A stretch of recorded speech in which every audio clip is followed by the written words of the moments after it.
Hello, എല്ലാവർക്കും നമ്മുടെ മഴ തോരും മുൻപേ സീരിയലിൻ്റെ ഒരു പ്രൊമോ വീഡിയോയിലോട്ട് സ്വാഗതം. എന്തൊക്കെയുണ്ട് വിശേഷങ്ങൾ? സുഖമായിട്ടിരിക്കണമെന്ന് കരുതുന്നു.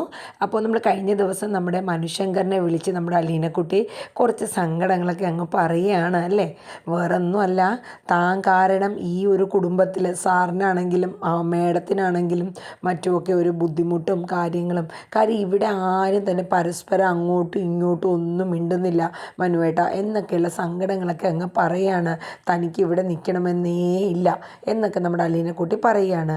അപ്പോൾ ഇനി വരുന്ന പ്രൊമോ സീനുകളാണ് ഞാൻ പറയുന്നത്. ജസ്റ്റ് ഒരു ഇൻട്രോ മാത്രം കേട്ടോ ഞാൻ പറയുന്നത്. നമുക്കപ്പോൾ വീഡിയോയിലോട്ട് പോകാം. അപ്പോൾ പോകുന്നതിന് മുന്നേ ഒറ്റൊരു കാര്യമുണ്ട് കേട്ടോ. നമ്മുടെ ചാനൽ ഇതുവരെ സബ്സ്ക്രൈബ് ചെയ്തിട്ടില്ലെങ്കിൽ ഒന്ന് സബ്സ്ക്രൈബ് ചെയ്ത് സപ്പോർട്ട് ചെയ്യണം കേട്ടോ. ഇഷ്ടപ്പെടുകയാണെങ്കിൽ ലൈക്കും ഒരു ഹൈപ്പും ഒരു ഷെയറും പിന്നെ കമൻറ്റും ഒക്കെ ഒന്ന് ഇട്ടോളൂ കേട്ടോ. നിങ്ങളുടെ അഭിപ്രായങ്ങളൊക്കെ എനിക്കും അറിയണമല്ലോ. അപ്പം നമുക്ക് വീഡിയോയിലോട്ട് പോകാം. അപ്പോൾ മനുവേട്ടനെ വിളിച്ചിട്ട് നമ്മുടെ അലീന പറയുകയാണ്, എനിക്ക് എന്താണെന്നറിയില്ല മനുവേട്ട, ഇവിടെ നിൽക്കാൻ പറ്റുന്നില്ല. എനിക്ക് വേറെ എവിടെയെങ്കിലും ഒരു ജോലി തരപ്പെടുത്തി തരാമോ? എന്ത് ജോലിയാണെങ്കിലും എനിക്ക് കുഴപ്പമില്ല. ഒരു 1-2 ദിവസം കൂടെ കഴിഞ്ഞിട്ട് ഞാൻ ഇവിടെ നിന്ന് അങ്ങ് ഇറങ്ങിയാലോ? നീ എന്താണ് പറയുന്നത് അലീന? നീ എന്തായാലും കുറച്ച് ദിവസം കൂടെ നിൽക്ക്. എന്നിട്ട് സാറിനോട് ഞാനൊന്ന് സൂചിപ്പിച്ചിട്ടുണ്ട്. ബാലേന്ദ്ര അങ്കിളിനോട് നീ എല്ലാം പറഞ്ഞോ? പറഞ്ഞു എന്നൊക്കെ പറയുന്നുണ്ട്. മാഡത്തിൻ്റെ ഒരു രീതിയിൽ, രോഹിത് ആണെങ്കിൽ രോഹിത്തിൻ്റെ രീതിയിൽ, സാറാണെങ്കിൽ എന്തോ എല്ലാം അറിയാവുന്ന മട്ടിൽ എല്ലാം അറിഞ്ഞുകൊണ്ട് തന്നെ ആ ഒരു സിറ്റുവേഷനിൽ അങ്ങനത്തെ ഒരു മൈൻഡിൽ സാറ്, എനിക്കെന്തോ ഇവിടെ നിൽക്കാനേ പറ്റുന്നില്ല. ഞാൻ ഇത്രയും നാൾ നിന്ന സ്ഥലത്ത് പണത്തിനല്ലല്ലോ മുൻതൂക്കം, സ്നേഹം മാത്രമുള്ളൊരു സ്ഥലത്ത് നിന്നാണ് മനുവേട്ട ഞാൻ വന്നത്. അതിനെന്താണ് നിനക്ക് കുറച്ച് ദിവസം കൂടി നീ എങ്ങനെയാണെങ്കിലും നിൽക്ക് നമ്മുടെ അലീനക്കുട്ടി എന്നൊക്കെ നമ്മുടെ മനു പറയുന്നുണ്ട്. നിനക്ക് രോഹിത്തിനോ ഹരീനോ പേടിയുണ്ടോ? അവരിനി നിന്നെ ഉപദ്രവിക്കുമെന്നോ? എന്തിന്? എനിക്കൊരു പേടിയില്ല, എനിക്ക് ഒട്ടുമേ പേടിയില്ല. ഇനി ഇതല്ല ഇതിൻ്റെ അപ്പുറം വന്നാലും ഞാനത് തരണം ചെയ്ത് പോരും മനുവേട്ടാന്ന് നമ്മുടെ അലീനക്കുട്ടി പറയുന്നുണ്ട്. എന്നാൽ അവൻ കുറേ കാര്യങ്ങൾ ഇങ്ങനെ പറഞ്ഞ് മനസ്സിലാക്കി സമാധാനപ്പെടുത്തുന്നുണ്ട്. പക്ഷേ എങ്കിലും അലീനയുടെ ഉള്ളിൽ എന്തോ ഒരു പ്രയാസം പോലെ. കാരണം അലീന കാരണം ആ കുടുംബത്തിൽ മാഡവും സാറും തമ്മിലൊരു തെറ്റിപ്പിരിഞ്ഞ് പോണതിന് വല്ല കാരണമാകുമോ? കാരണം സാർ എപ്പോഴും എന്നെയാണ് സപ്പോർട്ട് ചെയ്യുന്നത്, അത് മാഡത്തിന് ഇഷ്ടപ്പെടുന്നില്ല. അങ്ങനെയുള്ള പല കാര്യങ്ങളും ആണ് നടക്കുന്നത്. പിന്നെ ബബിത മിണ്ടാറില്ല. പിന്നെ നമ്മുടെ രോഹിത് ആണെങ്കിൽ ഒരു വെല്ലുവിളി ഭീഷണിയിൽ അങ്ങനെ. അപ്പോൾ എല്ലാം കൂടെ ആലോചിക്കുമ്പോൾ എന്തോ ഒരു സുഖം തോന്നില്ല. അതെ, നീ വലിയ തീരുമാനങ്ങളൊന്നും എടുക്കണ്ട. നിൻ്റെ കെയർ ടേക്കർ ഞാനാണ്. നിനക്ക് എന്തെങ്കിലും പറ്റിയാലേ ഞാനാ മറുപടി പറയേണ്ടത് എന്നിങ്ങനെ മനു പറയുന്നുണ്ട്. അങ്ങനെ അവർ കുറച്ച് നേരം കൂടെയൊക്കെ സംസാരിച്ചിട്ട് ഫോൺ വെക്കുകയാണ്. അത് കഴിഞ്ഞ് പിന്നെ നമ്മുടെ ബാലേന്ദ്രൻ വരികയാണ്. ബാലേന്ദ്രൻ വരുമ്പോൾ പാവം അവിടുത്തെ വീട്ടിലെ പണികളൊക്കെ ചെയ്ത് അങ്ങനെ ഇങ്ങനെ നിൽക്കുകയാണ്. എന്നിട്ട് ബാലചന്ദ്രൻ നമ്മുടെ അലീനയുടെ അടുത്ത് വന്നിട്ട് ഇങ്ങനെ നിൽക്കുക. എന്താണ് അപ്പോൾ പറയുന്നത്? സാറേ, ഞാൻ ഇവിടുന്ന് വേറെ എവിടെയെങ്കിലും ജോലിക്ക് പൊക്കോട്ടെ. അതെന്താ അലീന, നിനക്ക് ഇവിടെ പറ്റുന്നില്ലേ? നിനക്ക് റെസ്റ്റ് കിട്ടുന്നില്ലേ? അതല്ല, ഞാൻ കാരണം പല പ്രശ്നങ്ങളും മാഡം ആണെങ്കിലും ഒട്ടും ഉൾക്കൊള്ളുന്നില്ല എന്നെയും. എനിക്ക് അതെന്തോ പോലെ നിങ്ങൾക്കിടയിൽ ഒരു ബുദ്ധിമുട്ടും കാര്യങ്ങളും വരും ഇല്ലേ സാറേ എന്നൊക്കെ പറഞ്ഞ് അലീന പ്രയാസപ്പെടുന്നുണ്ട്. പക്ഷെ ബാലേന്ദ്രൻ്റെ ഉള്ളിൽ മുഴുവനും തൻ്റെ മകൻ ചെയ്ത ഒരു തെറ്റ്, അതിന് വേണ്ടിയിട്ട് എന്തായാലും അവനൊരു മാപ്പ് ഈ കുട്ടിയുടെ അടുത്ത് പറയില്ല. തനിക്കെങ്കിലും ഒരു മാപ്പ് പറഞ്ഞ് അവളുടെ അടുത്ത് ക്ഷമ ചോദിക്കണം എന്നുള്ളൊരു കൺസെപ്റ്റിലാണ് ബാലേന്ദ്രൻ നിൽക്കുന്നത്. അപ്പോൾ ബാലചന്ദ്രൻ അവൾ അടുത്തോട്ട് ചെല്ലുക. എന്തു പറ്റി നിനക്ക്? എനിക്ക് നിന്നോട് കുറച്ച് കാര്യങ്ങൾ പറയാനുണ്ട് എന്ന് പറഞ്ഞിട്ട് ബാലേന്ദ്രൻ അവളെ ചേർത്ത് നിർത്തിയിട്ട് പറയും, എൻ്റെ മകൻ ചെയ്ത തെറ്റ് ഞാൻ നിന്നോട് ക്ഷമ ചോദിക്കുകയാണ്, മാപ്പ് പറയുകയാണ് എന്ന് പറയുന്നു. അപ്പോൾ അലീന ഞെട്ടലോടെ ബാലേന്ദ്രനെ നോക്കുകയാണ്.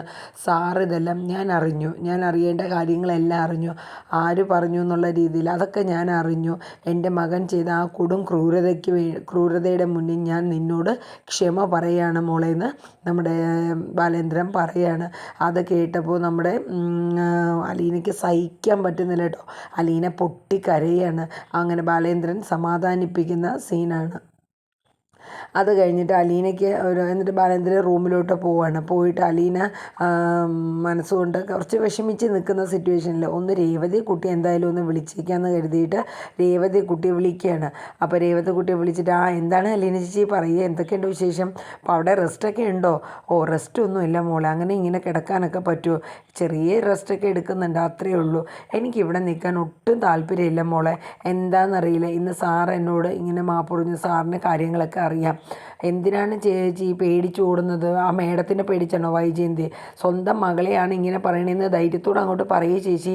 10-22 വർഷങ്ങൾക്ക് മുന്നേ സ്വന്തം മകളെ പ്രസവിച്ച് എങ്ങോട്ടോ വലിച്ചെറിഞ്ഞിട്ട് പോയ അമ്മയല്ലേ? ആ അമ്മയുടെ മുഖത്ത് നോക്കി ചോദിക്കും, ഞാൻ നിങ്ങളുടെ മകളാണെന്നും നിങ്ങൾ എന്തിനാ എന്നെ ഉപേക്ഷിച്ചതെന്നും ചോദിക്കും ചേച്ചി. അതിനുള്ള ധൈര്യം ചേച്ചിക്കില്ലേ? വേണ്ട മോളെ, നമ്മൾ കാരണം ഈ കുടുംബത്തിന് ഇങ്ങനെ ഒരു ബുദ്ധിമുട്ട് വരരുത്. അതും ഞാൻ കാരണം എനിക്കത് സഹിക്കാൻ പറ്റില്ല. എൻ്റെ അമ്മ, അതുപോലെ സാറ്, അച്ഛൻ, 2 പെൺകുട്ടികൾ, പിന്നെ രോഹിത്, അവരുടെയൊക്കെ ഭാവി നോക്കണ്ടേ ചേച്ചി? ഇങ്ങനെ മറ്റുള്ളവരുടെ ഭാവി നോക്കിയിരുന്ന ചേച്ചിക്ക് അതിനുള്ള ധൈര്യമില്ലേ? ചേച്ചി ധൈര്യത്തോടെ ചോദിക്കും ചേച്ചി. അവരെ അഹങ്കാരം ഒന്ന് കുറയട്ടെ. ഉള്ള പണിയും മൊത്തം ചെയ്യിപ്പിച്ച ഒരു മോളെ കൂടിയാണ് എന്നുള്ളൊരു ചിന്ത പോലും അവർക്കില്ല. 10-22 കൊല്ലം മുന്നേ ഒരു മോളെ ഉണ്ടാക്കിയിട്ട് അതിനെ വലിച്ചെറിഞ്ഞിട്ട് വലിയ അഹങ്കാരം കാണിക്കണം. അവർക്ക് എന്ത് യോഗ്യതയുള്ള എന്നുള്ള രീതിയിലൊക്കെ നമ്മുടെ രേവതി കുട്ടി അലീനയോട് പറയണം. അതൊന്നും പറ്റില്ല മോളെ, അങ്ങനെയൊന്നും പറ്റില്ല. അങ്ങനെ കുറേ നേരം അവർ കുറേ കാര്യങ്ങളൊക്കെ പറഞ്ഞ് മനസ്സിൽ ആ സങ്കടങ്ങളൊക്കെ അവരങ്ങോട്ട് മാറ്റുകയാണ്. അത് കഴിഞ്ഞ് പിന്നെ നമ്മുടെ ബാലേന്ദ്രൻ നേരെ അമ്മയുടെ റൂമിലോട്ട് വരികയാണ്. വന്നിട്ട് അമ്മ ഫോൺ എന്ത് ചെയ്യുന്നു ചോദിക്കുന്നു. ആ ഫോൺ എടുത്തിട്ട് അതിൽ നിന്ന് കോൾ റെക്കോർഡിങ് മൊത്തം ബാലേന്ദ്രൻ്റെ ഫോണിലോട്ട് ബാലേന്ദ്രൻ സെൻഡ് ചെയ്യാണ്. അതിനുശേഷം റൂമിൽ പോയിരുന്ന് ഓരോന്നും കേൾക്കുകയാണ്. അപ്പോൾ അതിൽ രേവതി കുട്ടി സംസാരിച്ച ആ ഒരു കോൾ എടുത്തിട്ട് അത് കേട്ടുകൊണ്ടിരിക്കുകയാണ്. അതായത് 10-22 കൊല്ലം മുന്നേ ഒരു മോളെ പ്രസവിച്ച് വലിച്ചെറിഞ്ഞു എന്നുള്ള ഒരു വാക്ക്, അത് എന്നിട്ടാണ് അതായത് വൈജയന്തിയുടെ ആ അവിഹിത ബന്ധം, അതിലുണ്ടായ മകളാണ് അലീന എന്നുള്ള ഒരു സത്യം കൂടെ നമ്മുടെ ബാലചന്ദ്രൻ ഞെട്ടലോടെ കേൾക്കുകയാണ്. താൻ ഇതെന്താണ് ഈ കേൾക്കുന്നത്? ഇത്രയും നാൾ മകൻ ചെയ്ത കൊടും ക്രൂരതയുടെ മുന്നിൽ ആ കുട്ടിയോട് ക്ഷമ പറയാനുള്ള ഒരു സിറ്റുവേഷനിലാണ് ബാലേന്ദ്രൻ നടന്നത്. ഇപ്പം ദേ അറിയുന്നു, ഇത്രയും നാൾ എന്നെ വഞ്ചിച്ച് എൻ്റെ കൂടെ കഴിഞ്ഞ് എന്നെ വഞ്ചിച്ച് നിൽക്കുന്ന അവളാണോ ഈ അഹങ്കാരം കാണിക്കുന്നത് എന്നും പറഞ്ഞ് ആ കോളിൻ്റെ അവർ സംസാരിച്ച കാര്യങ്ങൾ മുഴുവൻ ബാലചന്ദ്രൻ ഞെട്ടലോടെ വിറച്ച് നിന്ന് കേൾക്കുകയാണ് കേട്ടോ. പകച്ചു പോവാണ്. താനിതെന്താണ് കേൾക്കണത്? എൻ്റെ വൈജയന്തിയാണോ ഇവളാണോ എൻ്റെ കൂടെ ഇത്രയും നാൾ കിടന്നത് എന്നുള്ളൊക്കെ ഒരു വല്ലാത്തൊരു മനസ്സ് വെറുത്തൊരു മൈൻഡായിപ്പോയി ബാലേന്ദ്രന്. അങ്ങനെ ബാലചന്ദ്രൻ ഇതെല്ലാം കേട്ട ശേഷം ആ തൊട്ട് മുന്നിലൊരു ചെയറുണ്ടായിരുന്നു. ആ ചെയർ കാലോടെ ഒരൊറ്റ ചവിട്ട് കേട്ടോ. അപ്പോൾ അലീന ഇത് കണ്ട് പെട്ടെന്ന് ഞെട്ടി ഷോക്കാവുകയാണ്. കാരണം റൂമിൽ നിന്ന് പുറത്തിറങ്ങിയിട്ടാണ് ഈ ഒരു സീന് കണ്ടത്. അലീനയും കണ്ടു.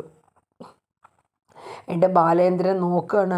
എൻ്റെ ദൈവമേ, ഈ സ്വന്തം കുഞ്ഞിൻ്റെ കൂടെയാണോ ഇവൾ ഈ കൊടും ക്രൂരതകൾ ചെയ്യുന്നത്? ഇവൾ എന്നോട് ചെയ്ത തെറ്റും ആ കുഞ്ഞിനോട് ചെയ്ത തെറ്റും എന്നൊക്കെയുള്ള കാര്യങ്ങൾ ഓർത്ത് ബാലചന്ദ്രൻ ആകെ ഒരു വിഷമിച്ച് നെടുവീർപ്പിടണം. സാറിന് എന്തോ ഒരു ബുദ്ധിമുട്ടുണ്ട് എന്നുള്ളത് നമ്മുടെ അലീനയ്ക്ക് മനസ്സിലായി. എന്നിട്ട് ബാലേന്ദ്രൻ പറയണം, ഇവിടെ നിന്നെല്ലാം ഉപേക്ഷിച്ചിറങ്ങിപ്പോയാലും ഈ കുട്ടീനെ അവൾ വെറുതെ വിടില്ല, അവൾ ദ്രോഹിക്കും, അങ്ങനത്തെ അവളാണ്, അത് പാടില്ല. ആ കുട്ടിക്ക് സേഫായിട്ട് ഇനി എന്ത് ചെയ്യണം? ആ കുട്ടിയുടെ ജീവിതത്തിന് ഇനി എന്താണ് ചെയ്തു കൊടുക്കേണ്ടത്? ഇത്രയും നാൾ എന്നെ ദ്രോഹിച്ച ഇവളെ ഞാൻ എന്ത് ചെയ്യണം എന്നൊക്കെയുള്ള പല ചോദ്യങ്ങൾ നമ്മുടെ ബാലചന്ദ്രൻ്റെ മനസ്സിൽ ഇങ്ങനെ ഒന്നൊന്നായി കയറി വരികയാണ്. എന്ത് ചെയ്യണം എന്ന് കൂടെ അറിയില്ല. ആകെ നമ്മുടെ കയ്യിൽ നിന്ന് പോണ കണക്കുള്ള ഒരു സിറ്റുവേഷനിലാണ് നമ്മുടെ ബാലചന്ദ്രൻ നിൽക്കുന്നത്. അത് കഴിഞ്ഞ് പിന്നെ കാണിക്കുന്നത് നമ്മുടെ ഇതിൻ്റെ ഇടയിൽ ഒരു സീനും കൂടെ ഉണ്ടായിരുന്നു. നമ്മുടെ രോഹിത് അലീന മേളിൽ നിന്ന് താഴോട്ട് വരുന്ന സമയത്ത് രോഹിത് കയറി റൂമിലോട്ട് പോവാണ്. അപ്പോൾ ആ സമയത്ത് രോഹിത് അലീനേനെ ഒന്ന് നോക്കുകയാണ്. നീ എന്തിനാ ഇങ്ങനെ എന്നെ നോക്കുന്നേ? നീ എന്നെ ചീറ്റ് ചെയ്തു അല്ലേ? നീ അമ്മയോടെല്ലാം പറഞ്ഞു കൊടുത്തു അല്ലേ? പറയാണ്ട് പിന്നെന്താ? നീ എന്തൊക്കെ പറഞ്ഞു കൊടുത്തു? നീ എന്നെ അത് ചെയ്തു, പീഡിപ്പിച്ചു, ഉള്ളതല്ലേ, ഇല്ലാത്തതൊന്നും ഞാൻ പറഞ്ഞു കൊടുത്തില്ലേ? നീ പോയി പറഞ്ഞു കൊടുക്കടേ, എനിക്കൊന്നുമില്ല, നിനക്ക് കിട്ടേണ്ടത് കിട്ടിയില്ല, കിട്ടിക്കോട്ടെ, ഞാനങ്ങ് സഹിച്ചു, നിന്നെ ഞാൻ വെറുതെ വിടുമെന്നൊന്നും നീ കരുതണ്ട. രോഹിത് പറയണേ, നീ ഒന്ന് പോടാ ചെക്ക, നിന്നെ ഇപ്പം വേണമെങ്കിലും നിന്നെ എനിക്ക് എന്തും ചെയ്യാൻ പറ്റും, അത് നീ എപ്പോഴും ഓർത്ത് വെച്ചോ എന്നുള്ളൊരു വാണിങ്ങോടുകൂടി നമ്മൾ അലീന രോഹിത്തിന് കൊടുക്കുകയാണ്. അത് കഴിഞ്ഞ് പിന്നെ കാണിക്കുന്നത് എന്നാന്ന് വെച്ചാൽ നമ്മുടെ രേവതി കുട്ടിയും മാമച്ചനും ഗ്രേസമ്മയും കൂടെ പുനലൂർക്ക് പോവാണ്. വർഷങ്ങളായി ഷെറിനെക്കുറിച്ചുള്ള ഒരു വിവരവും ഇല്ല. ആ നമ്പറിലാണെങ്കിൽ വിളിച്ചിട്ട് കിട്ടുന്നില്ല. കാരണം ഇത്രയും വർഷമാകുമ്പോൾ ആ സിമ്മൊക്കെ കട്ടായി പോയി കാണും. അങ്ങനെ അവർ അങ്ങോട്ട് ഒരു യാത്ര പോവാണ്. കാര്യം ഷെറിൻ്റെ കല്യാണം കഴിഞ്ഞു. ഷെറിന് ഒരു കുഞ്ഞ് ജിജോയിലുണ്ടായ ഒരു കുഞ്ഞുണ്ടായല്ലോ, ആ കുഞ്ഞ് ജനിച്ചോ അതോ അതിനെ അബോർഷൻ ചെയ്ത് കളഞ്ഞോ, അങ്ങനെയുള്ള ഒരു കാര്യങ്ങളും അറിയില്ല. അങ്ങനെ അവിടെ പോയി തിരക്കാം എന്ന രീതിയിൽ സീരിയലിൽ നമ്മുടെ മാമച്ചനും ഗ്രേസമ്മയും രേവതിക്കുട്ടി എല്ലാവരും കൂടെ പുനലൂർക്ക് പോകുന്ന ഒരു രംഗമാണ്. അപ്പോൾ ഇത്രയും സീനാണ് നമ്മുടെ മഴതോരും മുൻപ് സീരിയലിൽ വരാനായിട്ട് പോകുന്നത്. അപ്പോൾ നിങ്ങളെല്ലാവരും വരും ദിവസങ്ങളിൽ എൻ്റെ പ്രൊമോ വീഡിയോകളൊക്കെ ഒന്ന് കണ്ട് സപ്പോർട്ടൊക്കെ ചെയ്ത് തരുമെന്ന് പ്രതീക്ഷിക്കുന്നു. അതോടൊപ്പം തന്നെ നല്ലൊരു ശുഭരാത്രി നിങ്ങൾക്കായി ഞാൻ നേരുന്നു. Tata, bye bye, good night.